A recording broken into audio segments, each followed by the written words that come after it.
el nombre del Padre, y del Hijo, y del Espíritu Santo. Amén. Celebra hoy la Iglesia la transfiguración del Señor. El segundo domingo de Cuaresma hemos meditado el relato del Evangelio de la transfiguración de Jesús. Ese día sirvió de preparación para el triduo pascual, porque fija nuestra mirada en la muerte y la resurrección del Señor. La luz de la transfiguración anticipa de alguna manera el misterio pascual. Hoy volvemos a ese relato mirando más allá de nuestra propia Pascua. Jesús es verdaderamente Dios, tal como lo comprendieron los tres testigos privilegiados de la transfiguración: Pedro, Santiago y Juan. En una nube luminosa se apareció el Espíritu Santo. Se oyó la voz del Padre: Este es mi Hijo muy querido, en quien tengo puesta mi predilección. Escúchenlo. Oremos. Dios nuestro, que en la transfiguración gloriosa de tu Hijo unigénito confirmaste los misterios de la fe con el testimonio de los profetas y prefiguraste admirablemente la perfecta adopción como hijos tuyos. Concédenos que, escuchando la voz de tu Hijo amado, merezcamos ser coherederos suyos, Él que vive y reina contigo en la unidad del Espíritu Santo, y es Dios por los siglos de los siglos. Amén. Marcos capítulo 9. Jesús se transforma. 6 días después, Jesús llevó a Pedro, a Santiago y a Juan hasta un cerro alto para estar solos. Frente a ellos, Jesús se transformó. Su ropa se puso tan blanca y brillante como jamás aquí en la tierra podría blanquearse. Luego los 3 discípulos vieron aparecer al profeta Elías y a Moisés conversando con Jesús. Entonces Pedro le dijo a Jesús: Maestro, qué bueno que estemos aquí. Vamos a hacer 3 enramadas, una para ti, otra para Moisés y otra más para Elías. Los discípulos estaban muy asustados y Pedro se puso a hablar sin pensar en lo que decía. De pronto bajó una nube y se detuvo sobre ellos. Desde la nube se oyó una voz que decía: Este es mi hijo, yo lo amo mucho. Ustedes deben obedecerlo. Enseguida miraron a su alrededor y ya no había nadie con ellos. Solo estaba Jesús. Mientras bajaban del cerro, Jesús les ordenó que no le contaran a nadie lo que habían visto hasta que Él, el Hijo del Hombre, resucitara.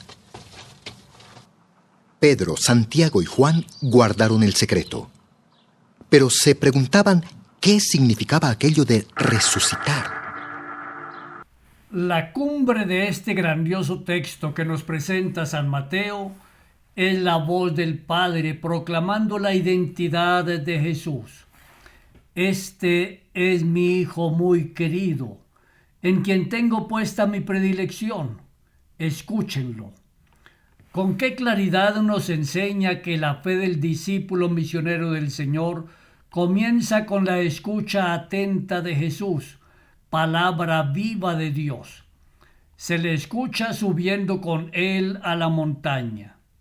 Subir a la montaña es ir al encuentro de Dios, como Moisés o como Elías, que van a la montaña para encontrarse cara a cara con Él.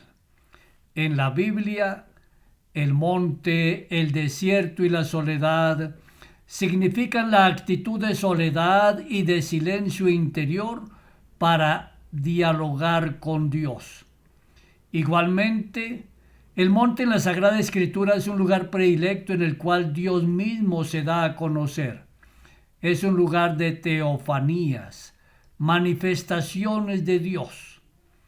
En el Nuevo Testamento, desde un monte Cristo proclama las bienaventuranzas, como la nueva ley.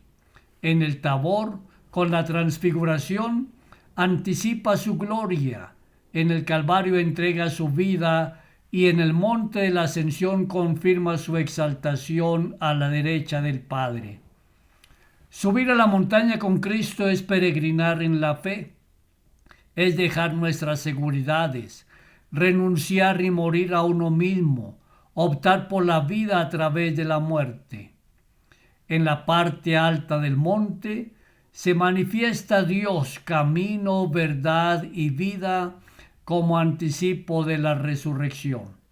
Subir al monte para nosotros también significa entrar en oración, y qué bueno hacerlo todos los días y crecer en esta hermosa actitud. Entrar en oración para escuchar al Señor quien nos habla en la Sagrada Escritura, en la tradición, en la celebración de los sacramentos. Qué importante entonces subir al monte todos los días para orar, para escuchar a Dios quien siempre nos habla.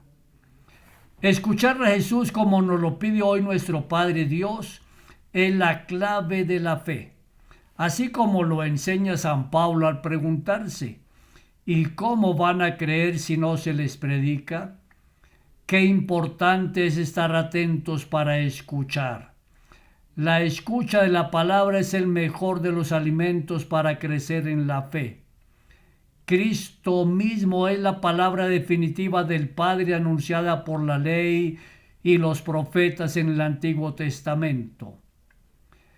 Es la palabra de Dios hecha uno de nosotros en el seno de la Sagrada Familia de Nazaret, proclamada a tiempo, a destiempo, con ocasión y sin ella en la Iglesia, porque solo Él tiene palabras de vida eterna. Qué difícil es escucharlo en la verdad. A través de todos los medios pululan las falsas noticias, las doctrinas equivocadas, las invitaciones a quedarnos con el error en todos los campos de la vida. Consumimos mucho ruido y charlatanería, pero no sabemos escuchar a las personas. Inclusive nos cuesta trabajo entrar en el silencio para orar y hablar con Dios, para escuchar a Jesús nuestro Maestro por excelencia, es decir, para seguir sus enseñanzas y su ejemplo. Al celebrar hoy la transfiguración del Señor, vemos que es una meta posible si realmente escuchamos a Jesús. Transfiguración significa transformación personal por la conversión, para caminar con Cristo al encuentro, servicio y entrega a nuestros hermanos y hermanas, siendo solidarios de los gozos y esperanzas, tristezas y angustias de nuestro prójimo. Permitamos que el testimonio de nuestra vida cristiana sea expresión de nuestra actitud permanente de escucha del Señor. Solo Él nos fortalece en el bien, en la bondad, la comprensión, la justicia, la reconciliación, la paz, el perdón y la fraternidad. Hoy más que nunca urge a aprender a escuchar y a escuchar todos los días a Dios quien nos habla en su Hijo Jesucristo por el Espíritu Santo. Oremos. Jesús Maestro, tú has dicho que la vida eterna es conocerte a ti y al Padre. Envía sobre nosotros la abundancia del Espíritu Santo que nos ilumine, guíe y fortalezca en tu seguimiento, pues tú eres el único camino al Padre. Haz que crezcamos en el amor, para que seamos, como San Juan Bosco, testigos vivientes de tu Evangelio. Con María, Madre, Maestra, Auxiliadora y Reina, conservaremos tu palabra y la meditaremos en nuestro corazón. Jesús, Maestro, camino, verdad y vida, ten piedad de nosotros. Amén. María Inmaculada, Madre de la Iglesia y Auxiliadora de los cristianos, ruega por nosotros. Que el Señor Dios te bendiga a ti y a tu familia, en el nombre del Padre, y del Hijo, y del Espíritu Santo. Amén.